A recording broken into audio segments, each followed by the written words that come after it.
Hi, it's Katrina. Buried for centuries in the sand, what this discovery reveals will change history. Of all people, the CIA has made some incredible finds in the desert. We'll be exploring this and more in today's video, so get comfortable, hit that subscribe button, and let's go. CIA Spy Program. While spying on enemies in the desert, the CIA stumbled upon a trove of classified military data. Archaeologists recently dug through spy satellite images gathered by CIA satellite programs called Corona and Hexagon.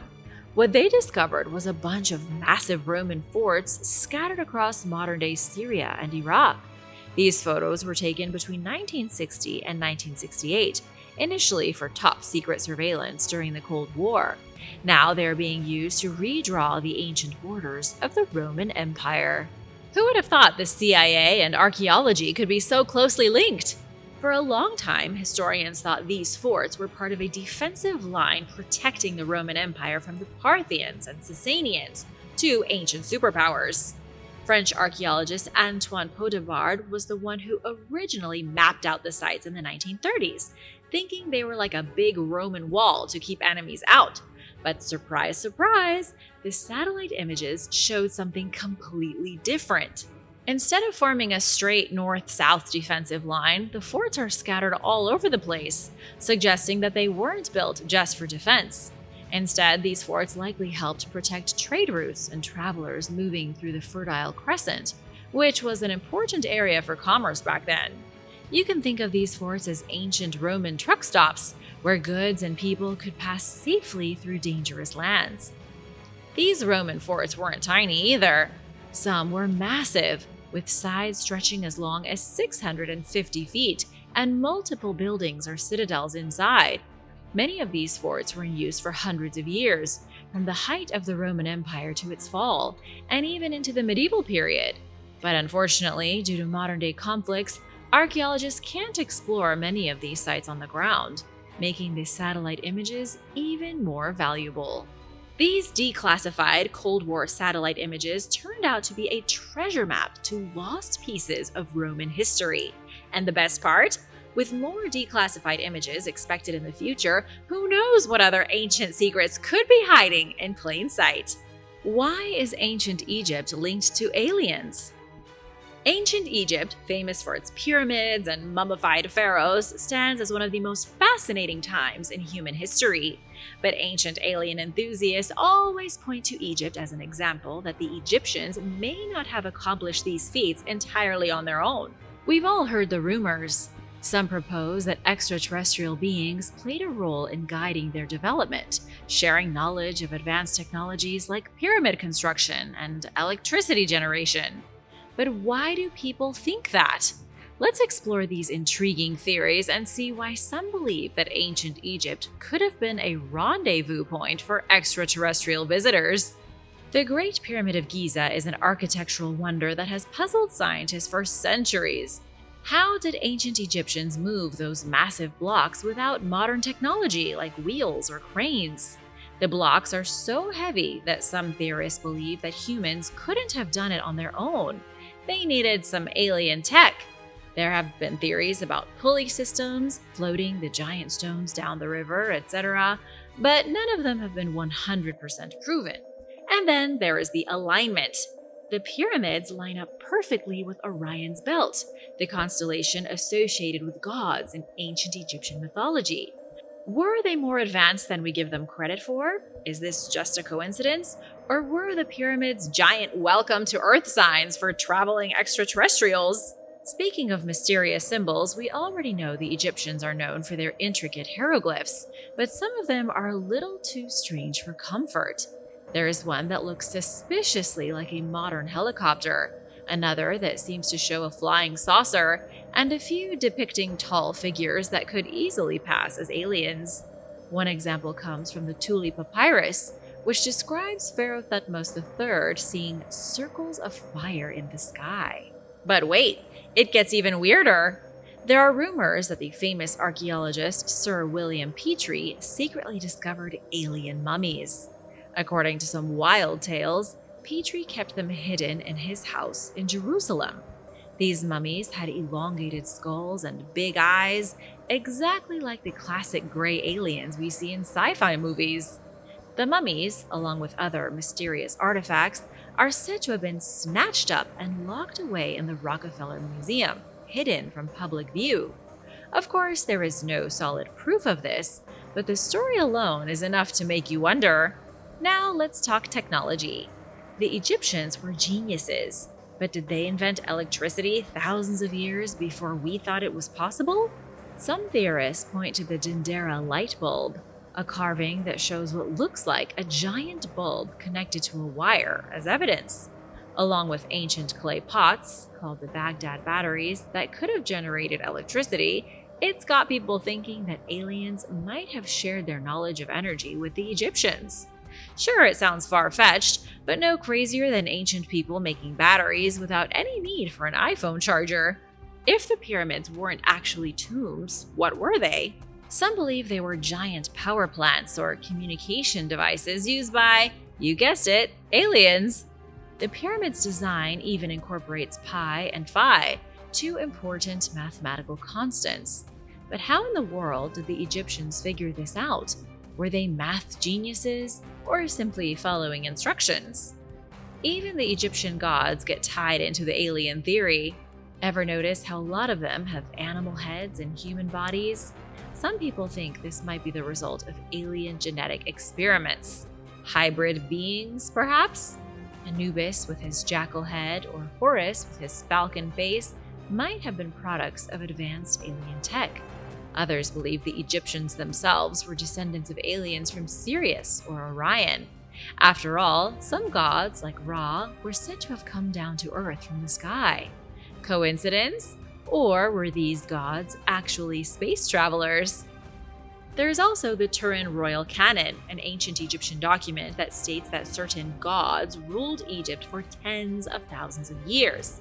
But that's much longer than any human could possibly live, so who could have lived that long? What do you think? Ancient advanced tech or help from another world? Let me know where you stand in the comments. Unsuspecting desert towns. Imagine waking up one morning in the peaceful desert only to see the sky light up like 1,000 suns. That's what happened when the US government decided to drop atomic bombs on a testing site in Nevada, all while telling people everything was perfectly safe. Spoiler alert, it wasn't. This wild story began in the 1950s when the US was racing to test nuclear weapons. They had a huge chunk of land in Nevada that they thought was perfect. It was far away from big cities, filled with mountains to block the view, and had just a few small desert communities nearby. You know, because rural folks don't count, right? At least that's what the Atomic Energy Commission seemed to think. This agency, created after World War II, wasn't so much about peaceful nuclear energy like its name might suggest, but more about creating and testing powerful weapons.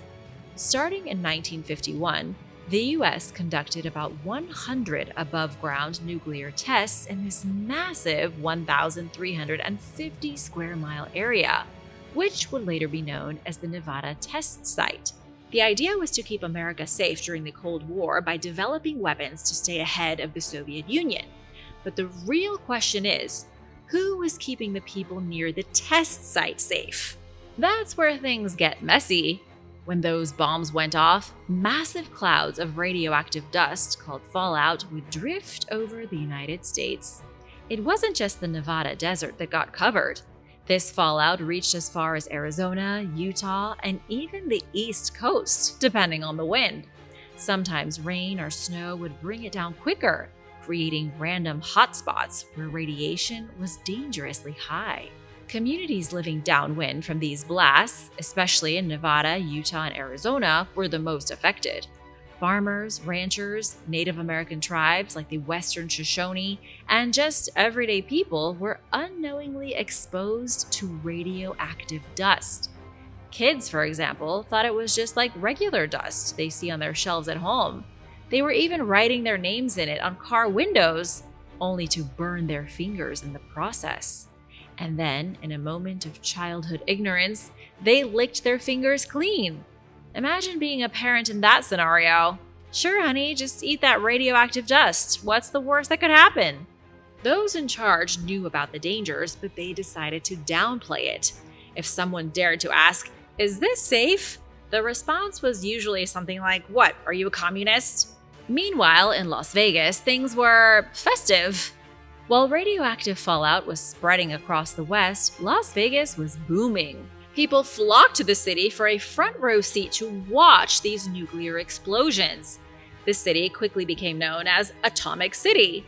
Casinos threw wild parties where guests could drink atomic cocktails, sip Bloody Marys at dawn, and watch the giant mushroom clouds light up the sky.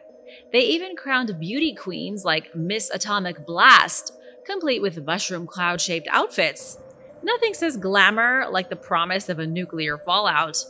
Of course, while Vegas tourists were downing drinks, desert communities were silently suffering.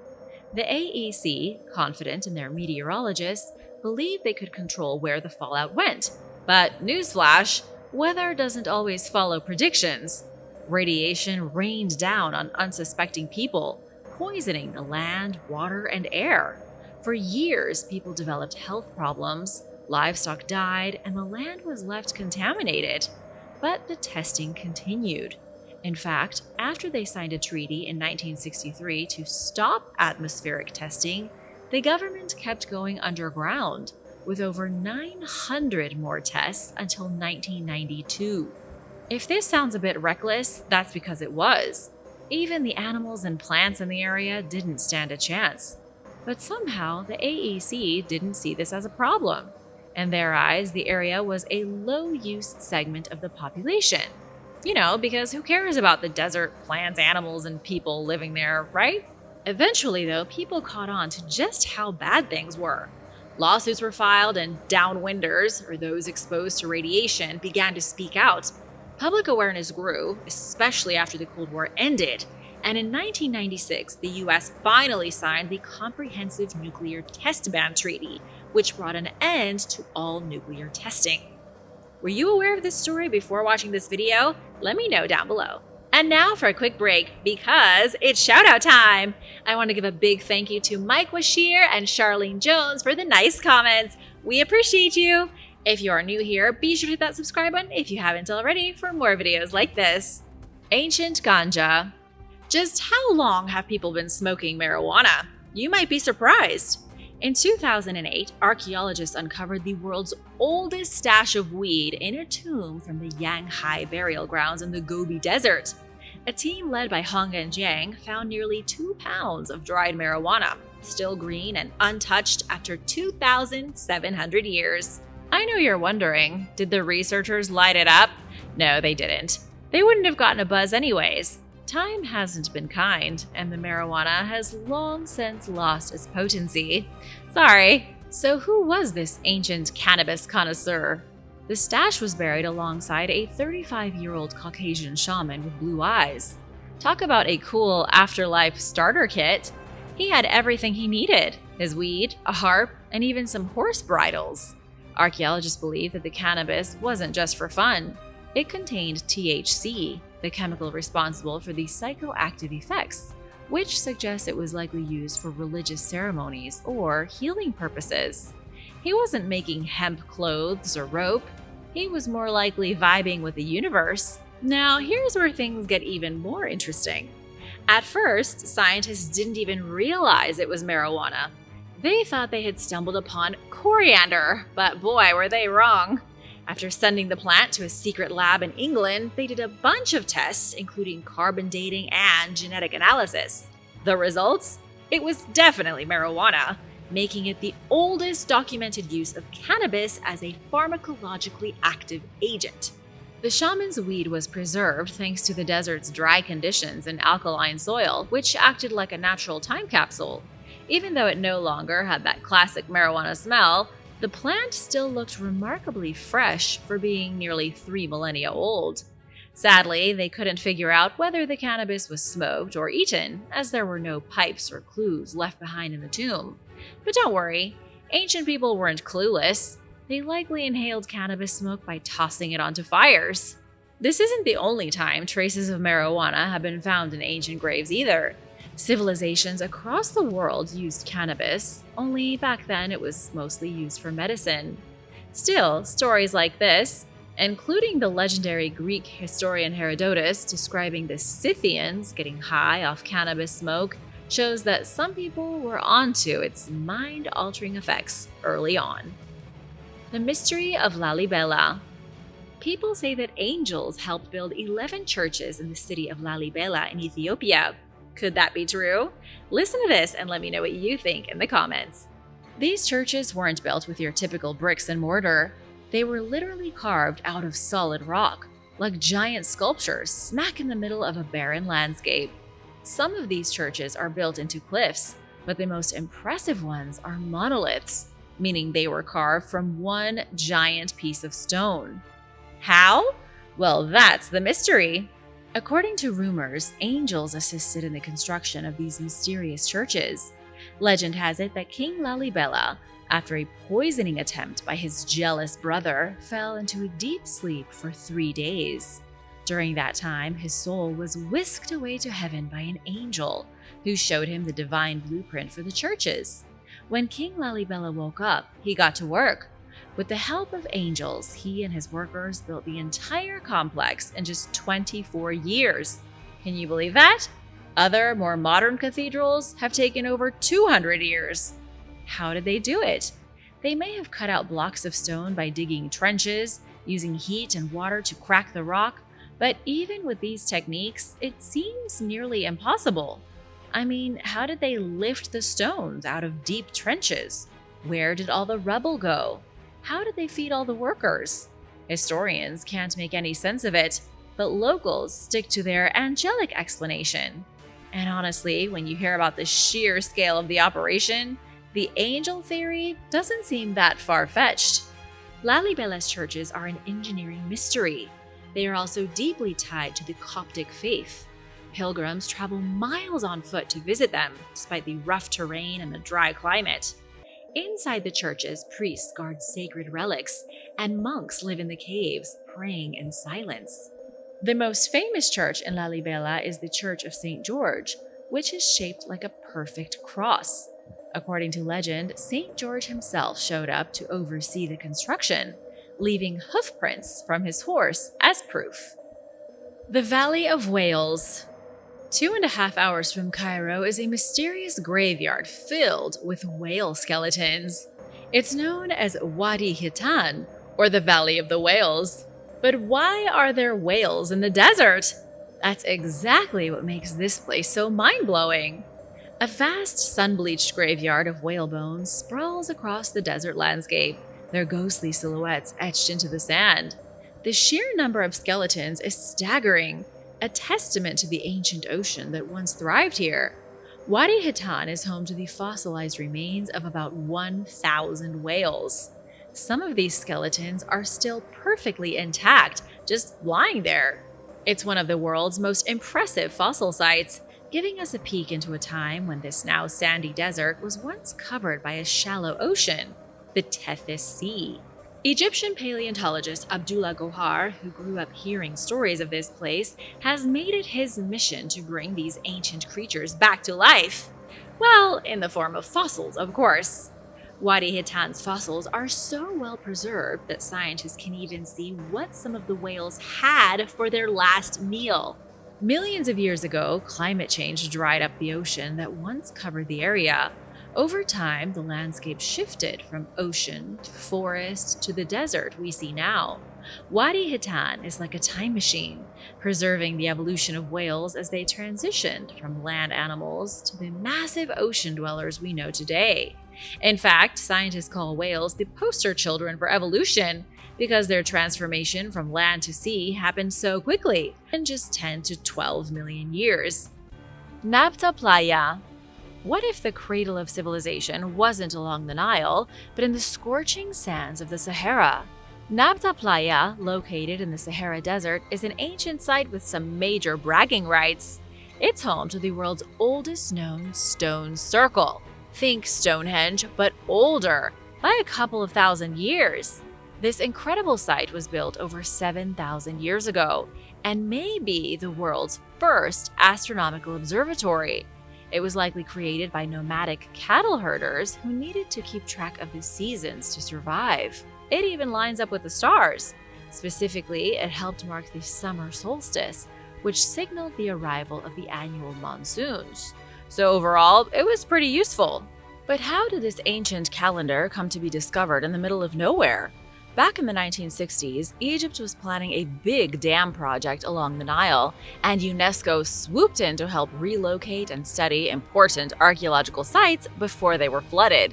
While everyone was focused on the Nile, a savvy American archaeologist named Fred Wendorf decided to go rogue and look for ancient Egypt's origins in the desert. A handful of years later, in 1973, a Bedouin guide, Eid Mardif, stumbled upon some strange large stones while crossing the Sahara. He showed Wendorf the site, which was miles away from the Nile, and it sparked a massive discovery. But this is where the story gets a little bit fuzzy. Another archaeologist, Romuald Schild, insists that the team actually found the stones while taking a bathroom break. I guess you never know when nature or history will call.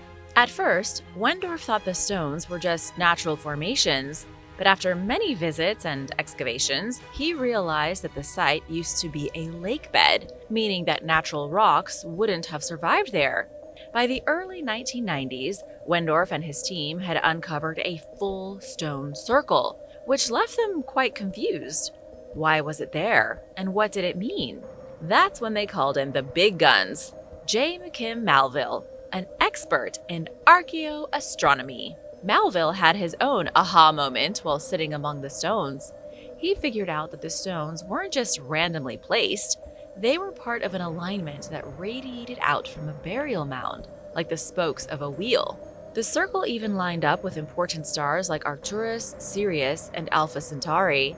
By tracing these stars' movements, Malville discovered that the stone circle would have aligned with the night sky around 4800 BC. So why did these ancient people care so much about the stars? For the nomads of Nabta Playa, the stars weren't just pretty lights in the sky, they were a roadmap.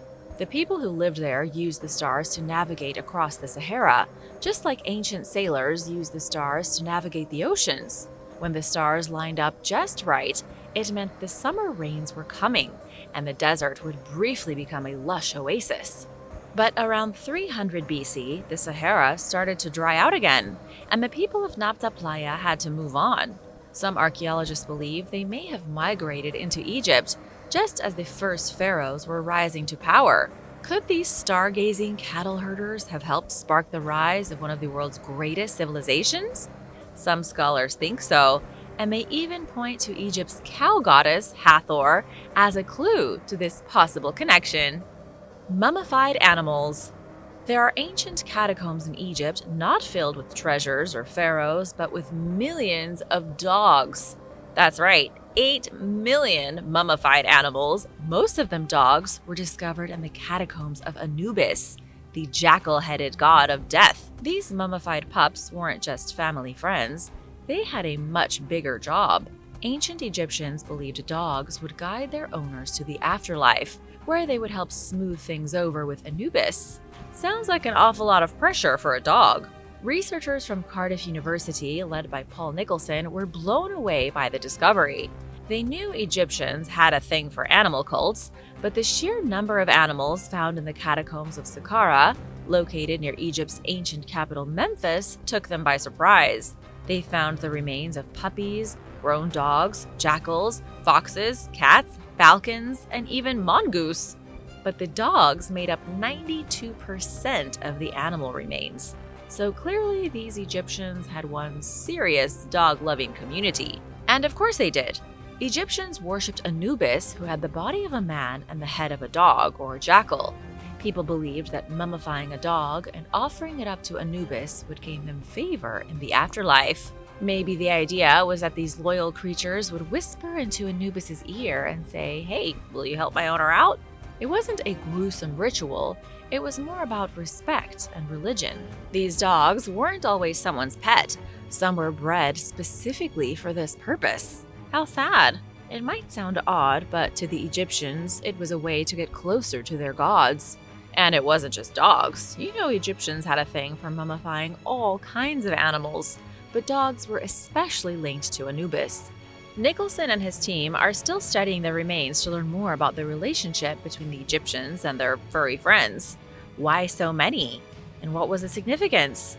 The catacombs dating back to around 750 BC to 30 BC might just be the key to unlocking more secrets about ancient Egyptian beliefs and their connection to animals. The Kingman UFO Incident.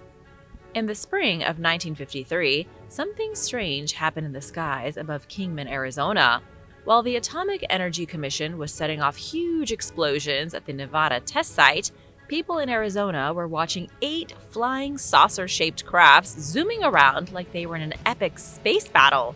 According to historian Harry Drew, who is basically a UFO detective, 3 of those unidentified crafts ended up crashing near Kingman. He wasn't looking for UFOs when he started digging into the story. He just stumbled upon it while searching through old records and talking to original witnesses. It turns out the Kingman incident is a lot more complicated than the famous Roswell crash. It's like the sequel that nobody knew they needed. The Kingman story first appeared in 1973 when a newspaper featured a retired technician named Arthur Stansel. He claimed that he and his team had been sent to a remote spot in Arizona to recover a top-secret experimental craft that had crashed in May of 1953. Stansel believed that what they found was far more advanced than anything anyone had seen before. Just imagine how excited and terrified he must have been. Drew's book, 7 Days in May, shares what he found about the 3 crafts. One crashed into a mountainside, making a big explosion and setting off a fire. Another craft landed safely in a desert area outside Kingman. The third one had a rough landing, hitting a rock coming to rest near a small reservoir. And as you would expect, the military swooped in, securing the area until they could take the craft back to Nevada.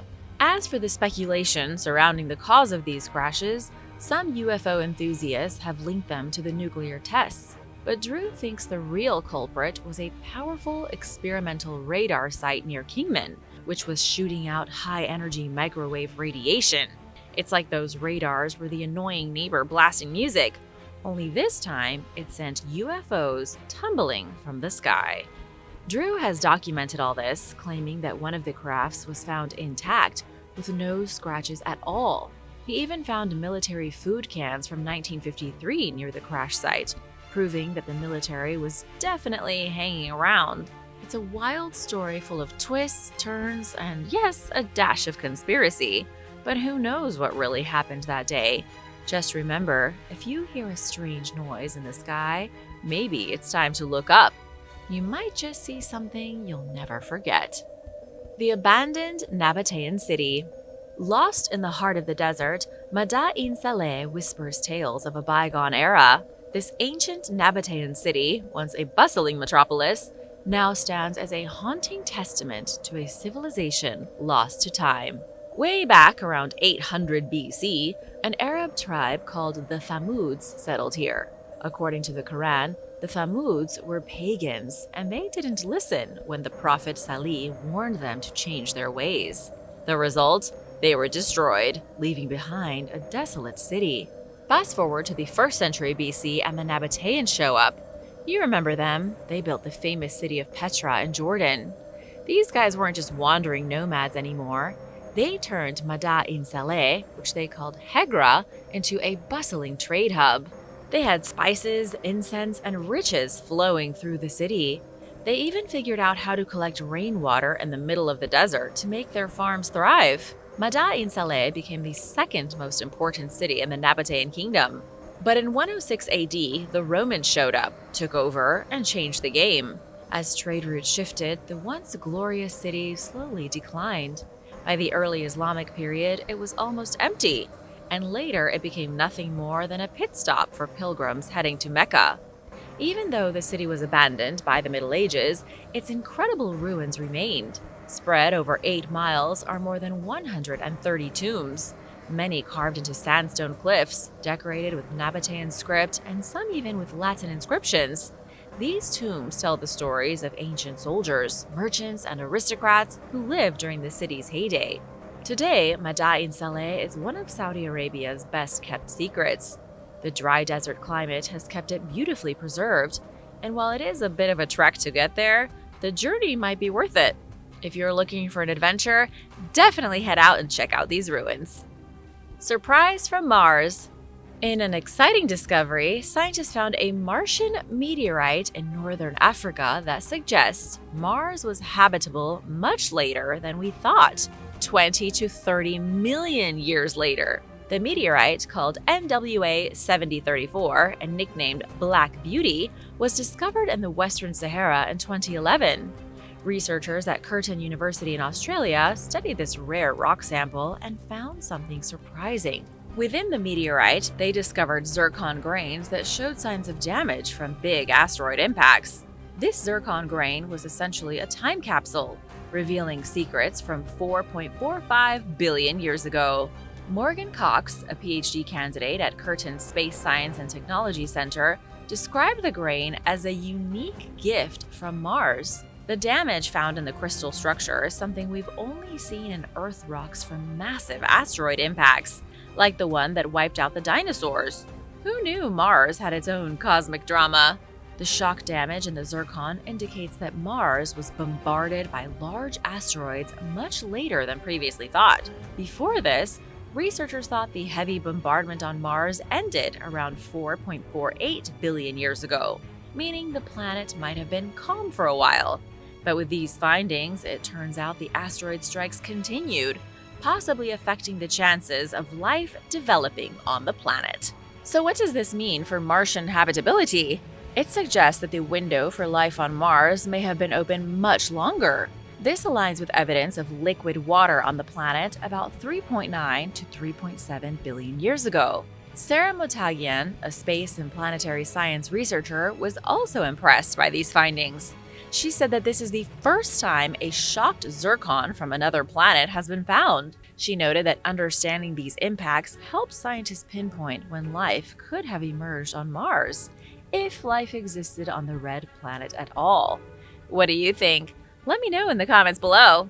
Thanks for watching. Be sure to stay tuned for extra content you might have missed. Dinosaurs and Pyramids.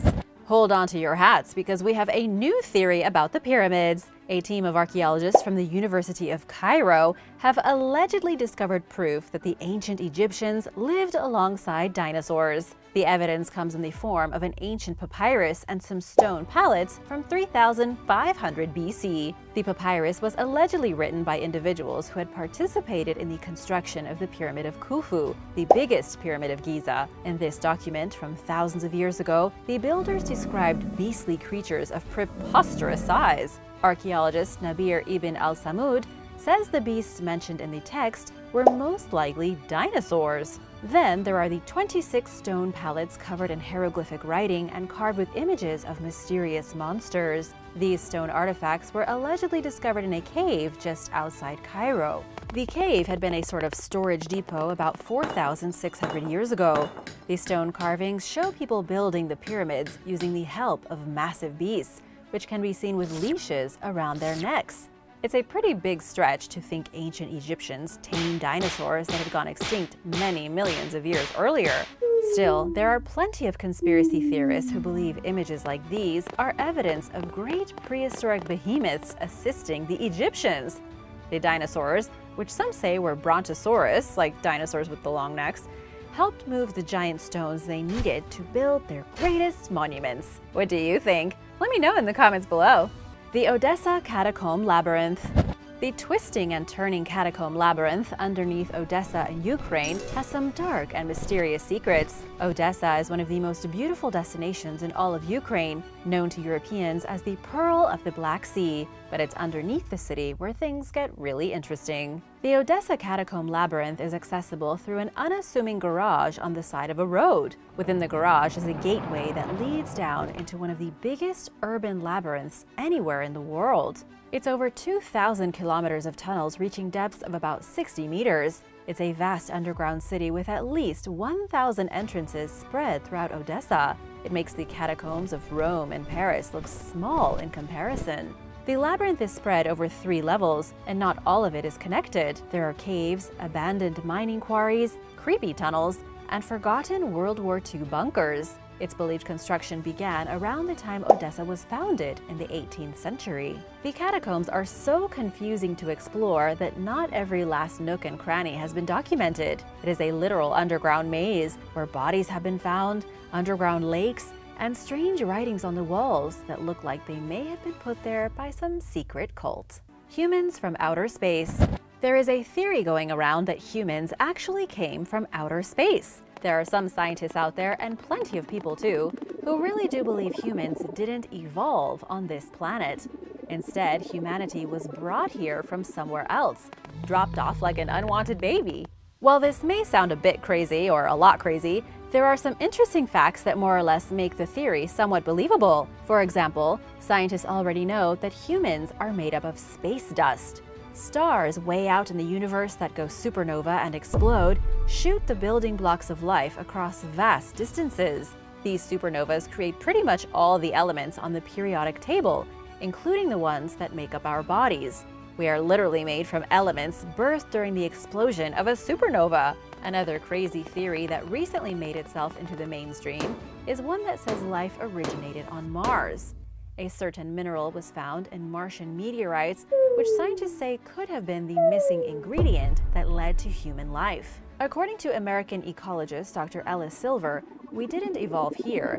We arrived totally separately from everything else. Part of his theory is based on our own human physiology. Dr. Silver says that even though we are well adapted to life on Earth, we aren't perfect.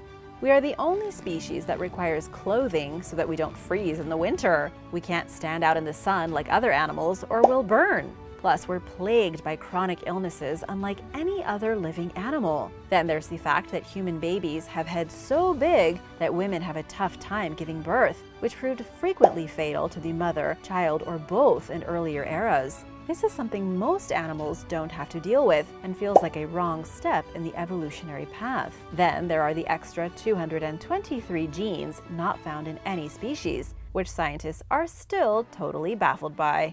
Bodies in the Great Wall. The Great Wall of China dates back about 2,300 years. It stretches an astounding 13,000 miles long, even if some parts are broken or totally destroyed, and that makes it the longest monument in the world. It should come as no surprise, the Great Wall of China also comes with some major conspiracy theories. You've most likely heard before that the Great Wall of China can be seen from space, but apparently that's a lie. It was in 1932 that Robert Ripley, the guy behind Believe It or Not, said the Great Wall would probably be the only man-made structure visible from the moon. His wild guess turned into an urban myth, which many people believe is a fact to this day. But the truth is that the Great Wall can't be seen from space at all. Perhaps the most ghoulish conspiracy surrounding the Great Wall is that it's filled with bodies. This great Chinese monument wasn't exactly built by a bunch of volunteer masons and bricklayers, but by people forced into labor. An estimated 1 million people were forced to build the wall, and there are rumors that say when a worker died, their corpse was thrown into the wall. That would mean there are hundreds of thousands of skeletons hiding underneath the stone, though nobody has found any evidence that this is true. Dark matter killed the dinosaurs. Scientists are now saying dark matter may have been what doomed the dinosaurs. Unseen forces in space could actually be behind some of the biggest extinction events in history and could contribute to catastrophes in the future. 66 million years ago, mainstream scientists agree that a space rock the size of a mountain hit our planet and killed the dinos. As for the other 4 main mass extinction events, these have been attributed to things like volcanic eruptions and underwater methane leaks. But now, scientists think our solar system might be traveling through a thin disk of dark matter every so often that triggers bombardments from comets. These bombardments are behind the mass extinctions every 26 million years, give or take a few million. And it's not just one great big comet, it's a lot of them. The biggest issue is that scientists don't really understand dark matter. This invisible substance supposedly flows through everything and acts as the cosmic scaffolding that keeps our universe from collapsing. Dark matter is only detectable by observing the force of its gravitational pull on other things. Scientists think there could be some kind of giant cloud of this stuff at the edge of the Milky Way, and it shakes comets out of their orbit and sends them rocketing toward Earth when it passes. This wipes out most of life on the planet every 26 to 30 million years, like clockwork. Do you think it's possible that dark matter killed the dinosaurs? Let me know in the comments below. King Xerxes whipped the sea. Xerxes, king of Persia, had the biggest army the world had ever seen in the year 480 BC. He had an estimated 300,000 troops who were ready to descend on Greece and roll over them like a tide of death. Xerxes thought he had anticipated everything, even building bridges and roads to help get his army to Athens quicker so it could be crushed. But before he could do that, history says his bridges were destroyed by a sudden storm when the sea rose up and washed them away. It was devastating and was one of the things that led to Xerxes ultimately being defeated. 2,400 and some odd years later, there is still a bizarre myth about what Xerxes did that day when he found his bridges destroyed. It's less of a conspiracy and more of an unbelievable piece of history that really did happen. Xerxes was so angry at the sea for impeding his progress that he marched out to the shore and gave it 300 lashes. The great Xerxes of Persia literally whipped the water with a chain 300 times for betraying him, while his legions of soldiers watched from a short distance and cursed the sea and its treachery. Ukrainian Black Pyramid.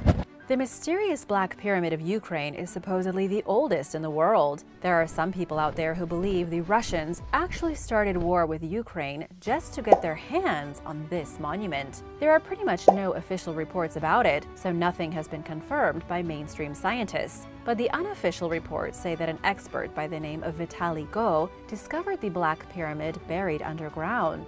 It stands about 150 feet tall and almost double that in length.